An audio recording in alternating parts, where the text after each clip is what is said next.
Hi, வணக்கம் நண்பா, நண்பி அனைவருக்கும் வணக்கம். 2026 ஆரம்பித்து பொங்கலும் முடிந்து விட்டது. தை பிறந்தார் வழி பிறக்கும். பொங்கலும் பிறந்துருச்சு. இனி அனைவருக்கும் ஒரு நல்ல வழி பிறக்கட்டும். இதை நான் மனசார சொல்கிறேன், சும்மா ஒரு பேச்சுக்காண்டி சொல்லலை. அனைவருக்கும் நல்ல வழி பிறந்து அனைவரும் சிறப்பாக ஒரு நல்ல வாழ்க்கையை அமையட்டும். இப்போ நம்ம எங்கே இருக்கோம், பிரிட்டிஷ் வெர்ஜின் ஐலாண்ட், ஒரு பிரிட்டிஷ் காலனித்துவ ஒரு ஐலாண்டில் இருக்கோம், ஒரு நாட்டில் இருக்கோம், பிரிட்டிஷ் வெர்ஜின் ஐலாண்ட். தமிழில் சொல்கிறா இருந்தால் பிரிட்டிஷ் கன்னித்தீவு, வெர்ஜின் ஐலாண்ட்னா கன்னித்தீவு நான் சொல்கிறேன். அங்கே தான் இருக்கிறோம். ஏன்னா இடையில வீடியோவில் திருப்பி திருப்பி ஒரே போன இடத்துக்காக போயிட்டதுனால தான் என்னால் போட முடியல. அப்புறம் நான் ஷிப்புக்கு உள்ளே வீடியோ எடுத்து வச்சுருக்கிறேன். அது இப்போ போட வேணாம், நான் போட்டதே இல்லை ஃபஸ்ட்டு ஷிப்புக்குள்ளே இருந்து. இப்போ போட்டோம்னா சப்போஸ் ஏதாவது வைரல் ஆகிடுச்சுன்னா உங்களுக்கு வைரல் ஆகாது. நீங்களாம் இருக்கிற வரைக்கும் எப்படி வைரல் ஆகும்? வைரல்லாம் ஆகாது. ஒரு பயம் ஆயிடுச்சுன்னா போடலாமா என்னன்னு எனக்கு தெரியல. அது அதனால் அப்புறமா அடுத்த இன்னும் ஒரு ஊருக்கு போகிறனால ஊருக்கு போயில போட்டு போவோம்னு சொல்லிட்டு தான் ஒரு தைரியத்தில் இருக்கிறேன். அதாவது எப்படின்னா இந்த இந்த நான் இந்த இந்த மாதிரி நாட்டெலாம் நம்ம இந்த குரூஸ் ஷிப்பில் வந்தால் தான் நம்ம பார்க்க முடியும். நான் அதாவது இந்த ஒரு போர்டை பாருங்களேன், இந்த போர்டை பார்த்து நான் அடுத்து சொல்கிறேன் என்னென்னா. போகிற வழியிலே ஒரு சின்ன ஒரு போர்டு ஒன்று இருந்துச்சு. அதாவது எப்படின்னா பக்கத்தில் பார்த்தா ரொம்ப ஆச்சரியமாக இல்லை, ஏதோ ஒன்று போட்டிருந்தாங்க, டயலாக் பிடிச்சிருந்தேன். The water ring hole bar free husband day கேர்னு போட்டிருந்துச்சு. என்னென்னு தெரியல, இது ஃப்ரீ ஹஸ்பண்ட்னா என்னென்னு தெரியல, டே கேர்னு போட்டிருந்துச்சு. பகலில் கேர் பண்ணும் ஃப்ரீ ஹஸ்பண்ட். எனக்கு பார்த்தோன்னே ஷாக்காக இருந்துச்சு, என்னன்னு தெரியல, அங்கெல்லாம் போகலை. இப்படி தான் வித்தியாசமாக அந்த மாதிரி டூரிஸ்ட் பிளேஸ்லாம் இந்த மாதிரி வித்தியாசமாக ஃபன்னாக ஏதாவது பண்ணிகிட்டே இருப்பாங்க, ஏதாவது ஒன்று அட்ராக்டிவ் பண்ணுறதுக்கு, ஏதாவது ஒன்று பண்ணுறதுக்கு. அதாவது எப்படின்னா நம்ம ஏதாவது ஒன்று இந்த வீடியோலாம் பார்க்கல இப்படி நடந்து விட்டதா அப்படிம்பாங்க, எடுத்து பார்த்தா உள்ளே ஒன்றுமே இருக்காதுல்ல. இந்த மாதிரிக்கே ஏதோ ஒரு போடுவாங்க, நம்ம சொல்லக்கூடாது. அதெல்லாம் ஏதாவது ஒன்றை சொல்லிவிட்டு பார்த்தா அந்த தம்ப்நெயில் மட்டும் போட்டிருப்பாங்க யூடியூப்பில். அப்படியே உள்ளே பார்த்தா உள்ளே ஒன்றுமே இருக்காது, உருட்டி விட்டுருப்பாங்க. அது மாதிரி தான் ஏதாவது ஒன்று அட்ராக்ட் பண்ணுறதுக்கு ஏதாவது பண்ணிக்கிட்டே இருப்பாங்க. அவன் உள்ளே போயில அதை பார்க்குறதுக்கே நல்லாயிருக்கும். ஏன்னா இந்த மாதிரி நாடெலாம் அதாவது எப்படின்னா மக்கள் கொஞ்சம் என்ன சொல்கிறது, டூரிசம் பயங்கரமாக இருப்பாங்க, அடிச்சு சரியாக இருக்கும். அந்த என்ன சொல்கிறது, டூரிசம் இங்கிலீஷ்லாம் நல்லா பேசுவாங்க. இங்கே நான் சொல்கிற இந்த கரீபியன் இந்த மாதிரி நாட்டில் இங்கிலீஷ் நல்லா பேசுவாங்க. டூரிசம் செம்மையாக இருக்கும், செம்ம பிஸியாக இருக்கும் அந்த டூரிஸ்ட் நாடெலாம். ஆனால் மக்கள் பார்த்திங்கன்னா அந்த அந்த எஜுகேஷனு, ஒர்க் பண்ணுற அந்த ஸ்டைலு, லைஃப் ஸ்டைல்லாம் கொஞ்சம் கம்மியாக இருக்கும். நான் கூட நினைப்பேன், ஏன்டா இந்த மாதிரி இடத்துக்கெல்லாம் வருது அப்படின்னு பார்த்தா அப்புறம் தான் இன்றைக்கி வந்ததுக்கப்புறம் தான் எனக்கு அது புடி விட்டுச்சு. என்னென்னா இந்த மாதிரி நாட்டில் இந்த க்ரூஸ் ஷிப் இந்த மாதிரி வர தான் அவருக்கு பிஸ்னஸே கிடைக்கிது. இல்லைன்னா எடுத்து ஏறி யாரும் இங்கே பார்க்க மாட்டாங்க இந்த நாடு. அப்புறம் எப்படி டெவலப் ஆகும் சொல்லுங்கள்? இந்த மாதிரி நாடெல்லாம் இந்த மாதிரி டூரிசம்மு, இந்த மாதிரி க்ரூஸ் ஷிப்பு, யாராவது ஃப்ளைட்டில் யார் பரப்போகிறாங்களா, இல்லை ஏதாவது ஒரு ஹெல்த் கேரில் பெஸ்ட்டாக இருக்கா, இல்லை ஒரு மெடிசன்லையா, இல்லை ஸ்டடீஸ் இது மாதிரி படிப்பு அந்த மாதிரி எதுவுமே இல்லைல்ல. இப்போ நான் யூரோப்புக்கு படிக்க போயிடுறாங்க, இல்லை இந்த மாதிரி வேலைக்கு போயிடுறாங்க. இந்த நாட்டுக்கு யார் வேலை வாய்ப்புக்கும் வர மாட்டாங்க. இந்த மாதிரிக்கு டூரிசம் டெவலப் பண்ணால் அந்த நாட்டுக்கு ஏதோ கொஞ்சம் ப்ராஃபிட் கிடைக்கும். அதனால தான் க்ரூஸ் ஷிப்லாம் இங்கே வந்துட்டு போகுது. இது ஒரு வழியான ஒரு ஹெல்ப் தான், அந்த நாட்டுக்கு பண்ணுற ஹெல்ப் தான். நல்லது, அப்படி தான் இருக்கணும். நம்ம ஏதாவது ஒரு ஹெல்ப் பண்ணணும் அந்த நாட்டுக்கு. ஏன்னா இந்த நாட்டில் எல்லாமே நல்லா இருக்குது. கடல் இருக்குது, பீச்சஸ்லாம் நல்லா கிறிஸ்டல் கிளியர் வாட்டர் அப்படி இருக்குது, அது சூப்பராக இருக்கும். மலைகள் இருக்குது, விலங்குகள் இருக்குது. இந்த மாதிரிக்கு இவ்வளோ அழகை வச்சுக்கிட்டு யார் பார்க்குறது? இந்த மாதிரி க்ரூஸ் ஷிப் இருந்தால் தான் பார்க்க முடியும். ஏதோ அந்த நாட்டுக்கு பிஸ்னஸ் நடக்கணும்ல. அதாவது என்ன சொல்கிறாங்க, ஏதாவது ஒன்று பிஸ்னஸ் நடக்கணும்ல. காசு என்ன சொல்லுவாங்க, காசு தான் வாழ்க்கை. அந்த மாதிரிக்கு ஏதாவது ஒரு பிஸ்னஸ் நடக்குதுல்ல. அதனால் அந்த மாதிரிக்கு தான் க்ரூஸ் ஷிப் வரனால இது பிஸ்னஸ் நடக்குது. இது அதனால தான் எனக்கு ரொம்ப நாளாக திங்கிங்காகவே இருந்துச்சு. அன்றைக்கி எனக்கு பிடி விட்டுருச்சு ரைட்டு என்னென்னு. அடுத்து என்னென்னா அப்போ இப்படி நடந்து இருக்கல பார்த்தா ஒரு சர்ச்சு ஒன்று இருந்துச்சு. சரி போகலான்னு, சரி சர்ச்சுக்குள்ளே உள்ள பார்த்தா க்ளோஸ் ஆகிருச்சு. நானும் ஃப்ரெண்டு போனேன். ஏன்னா இங்கே என்ன சொல்கிறது, நிறையா இடங்கள் எனக்கு சூப்பராக இருக்குது இடங்கள். அதில் வைல்ட் லைஃபு, அந்த மாதிரி வனவில மலைகள், பீச், கடற்கரை அந்த மாதிரி இருக்குது. ஆனால் நடந்து போகணும், டாக்ஸியில் போகணும். அந்த மாதிரிக்கு நமக்கு ஸ்பெண்ட் பண்ணி போயிட்டு ரொம்ப அதாவது எப்படின்னா 5 மணிக்கு சேலிங்க, 5 மணிக்கு எடுத்துருவாங்க. எனக்கு பிரேக் 1:30 மணிக்கு. அப்போ நான் 1 மணி நேரத்துக்கு முன்னாடி 4 மணிக்கே வரணும். அப்போ நான் வெளில வர 2 மணிக்கு நான் எப்படி வெளில சுற்றுறது? அதனால தான் ரொம்ப டஃப்பாக இருக்குது வெளில போய் வீடியோ எடுக்கிறதுக்கு. என்னென்னு இல்லாட்டினா வீடியோ எடுத்துகிட்டு நொட்டிட்டு இங்கே இருக்கு வெளில வந்து வச்சுங்களேன், இந்த கொரோனா பியர் மட்டும் ஃப்ரீ ஒய்ஃபைன்னு போட்டிருக்குல்ல, இது யாருக்காக போடுறாங்க தெரியுமா? ஃப்ரீ ஒய்ஃபைன்னு எல்லாமே இந்த குரூக்காண்டி தான். இவங்க என்ன பண்ணுவாங்க, எல்லாம் வெளில வந்ததுக்கப்புறம் ஃப்ரீ ஒய்ஃபைன்னு போட்டுருவாங்க. அதை பார்த்துட்டு நான் என்னை மாதிரி குரூலாம் என்ன பண்ணுவோம், உள்ளே போய்ட்டு என்ன பண்ணுவோம், இந்த ஃப்ரீ ஒய்ஃபைக்காண்டியே பீர் அடிக்கிறது. அடுத்து சொல்லுவாங்கல்ல, இந்த தந்தி கரண்ட் கம்பத்தை தேர நாய் மார்க்கெட் தான் இங்கே இருக்கவங்க, எங்கேடா ஃப்ரீ ஒய்ஃபை கிடைக்கும். உள்ளே போகிறப்போ ஒரு பீர் எவ்வளோன்னு கேட்டு அப்படி உள்ளே உட்காந்துட்டு ஒரு பீரை ஒய்ஃபை யூஸ் பண்ணுறது. ஏதோ ஒய்ஃபை இருக்கனால தான் இங்கே ஓட்ட முடியும், ஏன்னா க்ளோஸ்டு பிளேஸில். தெரிஞ்சிருங்க, 2வது வாட்டி நான் கோழியை பார்க்குறேன். ஏன்னா இது ஒரு க்ளோஸ்டு பிளேஸ், ஒரு 3 நாள் தண்ணியிலே போகும்.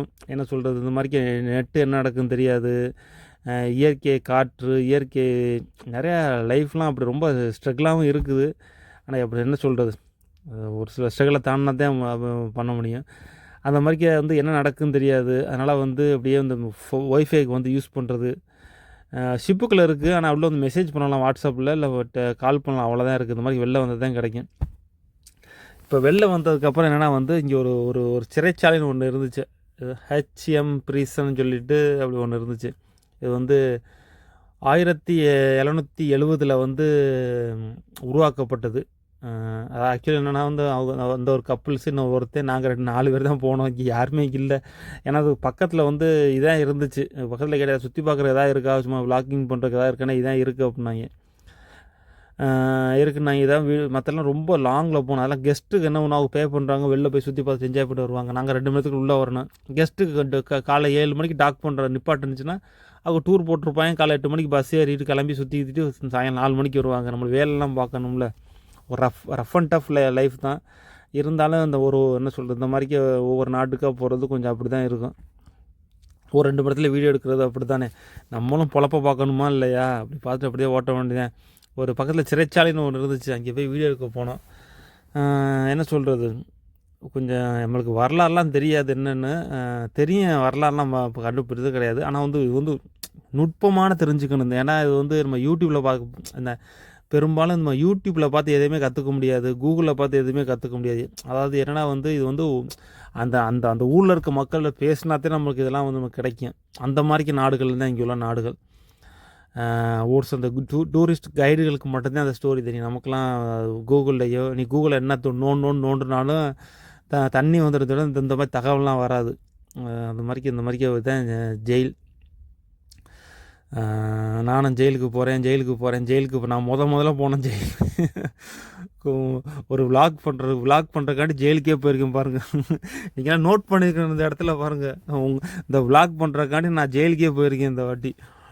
இது வந்து எக்ஸ்கியூஷன் செல்னு போட்டுருச்சு. என்னென்னு பார்த்தீங்கன்னா, உள்ளே பார்த்தீங்கன்னா இங்கே தான் வந்து தூக்கு மேடை. அதாவது வந்து எத்தனை பேர் இங்கே வந்து முடிச்சிருக்காங்கன்னு தெரியல. இது எப்படின்னா வந்து உள்ளே அதாவது கன்விக்ட் ஆகிட்டான், வந்து கன்ஃபார்ம் ஆயிடுச்சுன்னா அடுத்துலாம் ஒன்றுமே கிடையாது, பேச்செல்லாம் கிடையாது. உள்ளே வச்சு சோழியை முடிச்சிடுவாங்க. இதுக்குள்ளே வச்சு எத்தனை பேரை கொண்டிருக்காங்கன்னு தெரியல. இதுக்குள்ளே உள்ளே இது பண்ணிவிட்டு நாக் பண்ணிடுவாங்க. உள்ளே வச்சு நாக் அவுட் பண்ணிவிட்டு பக்கத்துலேயே இந்த பாருங்க இதெல்லாம் எழுதியிருக்கு. 2 நிமிஷம் தான் ப்ராசஸ் தான், கீழே போட்டிருந்தாங்க. 2 நிமிஷம் தான் ப்ராசஸ்ஸு முடிஞ்சிருச்சு. கன்விக்ட் ஆகிட்டாங்கன்னா எல்லாமே இதாகிடுச்சுன்னா 2 வருஷம் லாஸ்ட்டு மணித்துளிகள். அதாவது ஒரு மனுஷனுக்கு வந்து லாஸ்ட்டாக இங்கே தான் முடியும். இந்த ஜெயிலில் இருக்கவங்களுக்கு இந்த அறையில் தான் வந்து முடிச்சு இங்கே முடிச்சிருவாங்க.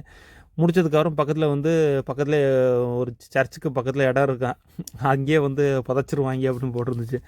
நம்ம வந்து விளாக் பண்ணிக்கிருக்கோம். அந்த கடலில் பாருங்கள் எவ்வளோ டெரராக இருக்கும் இந்த இடம்லாம். அப்படியே அதே இதெல்லாம் ஒரு பெரிய கேள்வி தான் நம்மளுக்கு. இந்த மரண தண்டனை வந்து நம்ம நாட்டில் போடுறாங்களா, அதெல்லாம் நம்மளுக்கு தெரியாது. மற்ற நாட்டில் போடுறாங்களா, இது ரொம்ப பெரிய டாப்பிக்கு. என்ன சொல்கிறது, கான்ஸ்டியூஷன்லாம் சொல்லுவாங்களா, அப்படி தான் சொல்லுவாங்க. கான்ஸ்டியூஷனலாக இது அரசியலமைப்பு சட்டம், அதில் படித்தா தான் தெரியும். நமக்கெல்லாம் அந்த மாதிரிக்கெலாம் இங்கே படித்த நமக்கு அது அவங்களுக்கு தான் தெரியும் இந்த மாதிரி என்னென்ன ஒரு நாட்டில் என்ன ரூல்ஸ் இருக்குன்னு. அப்போ அது என்ன ஒரு ஆச்சரியமாக இருந்துச்சு. அந்த நாட்டிலே பாருங்க இருங்க, 1807 வந்து ஒரு புயல் வந்துச்சு, அதில் அடிச்சுட்டு போயிடுச்சு. அதுக்கப்புறம் ரெனோவேஷன் பண்ணி இப்படி மாறிடுச்சுன்னு போட்டுருந்தாங்க. ஆனால் வந்து அந்த ஜெயிலில் பாருங்கள் உள்ள பேஸ்கெட் பால் கிரவுண்டு வச்சுருக்காங்க. அப்புறம் என்னென்னா வந்து basketball ground, western toilet, shower area எல்லாமே வச்சுருக்காங்க ஜெயிலெலாம். நல்லா என்ன சொல்ற சின்ன இது தான், ஆனால் வந்து நல்லா ஃபெசிலிட்டி நல்லா கொடுத்துருக்க. ஒய்ஃபை இருந்துச்சா என்னன்னு தெரியல. அந்த மாதிரிலாம் வச்சுருக்காங்க. அது சரின்னு சொல்லிட்டு சரி நம்மளும் உள்ளே போவோம்னு சொல்லிட்டு சரி ஒரு வீடியோ எடுக்கலாம்னு கேட்டுட்டு என்னையே உள்ளே வச்சு ஒரு வாட்டி வீடியோ எடுறா அப்படின்னு. சரி ரஜினிகாந்த் மாதிரிக்க உள்ளே போயிட்டு எதுக்காண்டி ஜெயிலுக்கு போனீங்க அப்படின்னா, எதுக்காண்டி ஜெயிலுக்கு போனீங்க, கள்ளக்கண்ணா கள்ள நோட்டு கடத்துனீங்களா, கஞ்சா கடத்துனீங்களா, இல்லை, நாட்டுக்கு நல்லது பண்ணு அப்படின்னு பாருல வழக்க மாட்டேன். இல்லை சாரி, சூப்பர் ஸ்டார் அந்த மாதிரிக்க சும்மா ஒரு போஸ் மாதிரிக்க கொடுத்துட்டு அப்படி வந்தேன். அதாவது எப்படின்னா வந்து இங்கே இருக்கு இதான் கண்டெம்ட் பூரியல் கிரவுண்ட், அதாவது இங்கேயே அடக்கம் பண்ணிடுவாங்க, இங்கேயே முடிஞ்சு கதம் பண்ணிடுவாங்க இங்கே. இது வந்து இங்கே இப்போ நம்ம ஊரில் என்ன நடக்குது, இந்த மாதிரி ஸ்டோரி எங்கே இது பண்ணுறாங்க அதெல்லாம் எனக்கு தெரியாது. ரொம்ப கொஞ்சம் என்ன சொல்கிறது, கொஞ்சம் கொஞ்சம் ஏன்டா இந்த மாதிரிக்கு வீடியோலாம் போடுற அப்படின்னு கேட்குறீங்களோ. இல்லை, அதை ஃபஸ்ட்டு நம்ம எல்லாத்தையும் தெரிஞ்சுக்கணும்ல. வாழ்க்கையில் வந்து பாசிட்டிவும் தெரிஞ்சுக்கணும், மைனஸும் தெரிஞ்சுக்கணும். அதனால தான் வந்து இந்த மாதிரி நான் ஃபஸ்ட் நினச்சேன் ஜெயிலுக்கு போகிறது ஏன்டா அதை போய் எடுக்கணும்னு நினச்சேன். தெரிஞ்சுக்கிறோம், அதனால தான் திருப்பி வரையில் வந்து ஒரு டைமண்ட் எடுப்போம், அப்படியே பலன்னு இருக்கட்டும் அப்படின்னு சொல்லிட்டு ஒரு டைமண்ட் ஷாப்புக்கு போயிட்டு டைமண்ட் ஷாப்புக்கு போயிட்டு சும்மா ஒரு வீடியோ எடுத்தேன். நீங்கள் அப்படியே பாருங்கள் எப்படின்னு. இது அதாவது எப்படின்னா வந்து இங்கே வந்து கொஞ்சம் அதாவது எப்படின்னா அது முக்கியமான தகவல் ஒன்று. தங்கங்கிறது ஏறத்தாழ ஒரே நாட்டில் வந்து எப்படி பார்த்தாலும் முன்ன பின்னா பக்கத்தில் தான் இருக்குது. ஆனால் டைமண்ட் அப்படி கிடையாது. நம்ம ஊரில் சரியான ரேட்டு பிச்சு போடுவாங்க, பிச்சு ஒரு கொசுரோட வாங்க முடியாது. அந்த மாதிரிக்கு நாட்டில் வந்து பவளம், முத்து, வைரம் இந்த மாதிரிலாம் வந்து ஒவ்வொரு நாட்டில் ஸ்பெசிஃபிக்காக வாங்கலாம். இப்போ நான் ஃப்ரெஞ்சு பாலினேஷன் போயிருந்தப்போ வந்து முத்துலாம் வந்து ரொம்ப சீப்பு. ஒரு $100 வந்து ஒரு மோதிரமே வாங்கி போடலாம் ஒரு முத்தில். நம்ம ஊரில் வந்து அதே மோதிரத்தில் வந்து $100 வந்து ஒரு 9,000 வச்சுக்க, நம்ம ஊரில் வந்து 30,000 ஆகும். அது ரொம்ப ஜாஸ்தி. ஆனால் வந்து இந்த தங்கம் வந்து அப்படி கிடையாது. ஏறத்தாழ ஒன்றா தான் டேக்ஸு, அந்த இது செய்கூலி சேதாரம் தான் முன்ன பின்ன இருக்கும். ஆனால் கோல்டு இது வந்து வைரம் வந்து ஒரு சில நாட்டில் வந்து வாங்கிக்கலாம், கொஞ்சம் கம்மியாக இருக்கும். அவ்வளோதான், முடிஞ்சிருச்சு. அடுத்து இன்னும் வர வீடியோ நான் போடுறேன். அடுத்து நல்ல நல்ல கண்டென்ட்லாம் கிடைக்கட்டும், போடுறேன். ஏன்னா வந்து பிக் பாஸ் முடிஞ்சு போச்சு. அதை வச்சு தான் நான் ஒரு 100 எபிசோடு பார்த்துட்டேன். இந்த கானா வினோத்துக்காண்டி தான் பார்த்தது. அவனுக்காண்டியும் வாட்டர் மிலானுக்கு 2 பேரும் ஓட்டிக்கிட்டே இருப்பேன். நல்லா ஃபன்னாக இருந்துச்சு. வெளில போயிட்டு இந்த ஃப்ரீ ஒய்ஃபை போட்டு ஒரு 100 எபிசோடு பார்த்துட்டேன். நான் வந்து வீட்டில் இருந்தால் கூட பார்த்துருக்க மாட்டேன். அதுவும் ஆன்போர்டில் இருந்து இதுவே எனக்கு பெரிய அச்சீவ்மெண்ட் தான். ஆன்போர்டில் வந்து என்ன சொல்லுவாங்க, பாத்ரூம் போகிறதுக்கே டைம் இல்லடா அப்படிம்பாங்க. ஆனால் டவுன்லோட் பண்ணிட்டு ஏன்டா அதுவும் க்ளோஸ்டு பிளேஸ் தானே. பிக் பாஸும் க்ளோஸ்டு பிளேஸும் நடக்குது, இதுவும் க்ளோஸ்டு பிளேஸு. வேறு ஏதாவது ஏன்னா கொஞ்சம் இதாகுது, ரிலேவெண்ட்டாகவே ஒட்டி பொறுத்து போகுது ரெண்டும். அதனால் பார்த்து முடிச்சிட்டேன். வணக்கம், மீண்டும் சந்திப்போம்.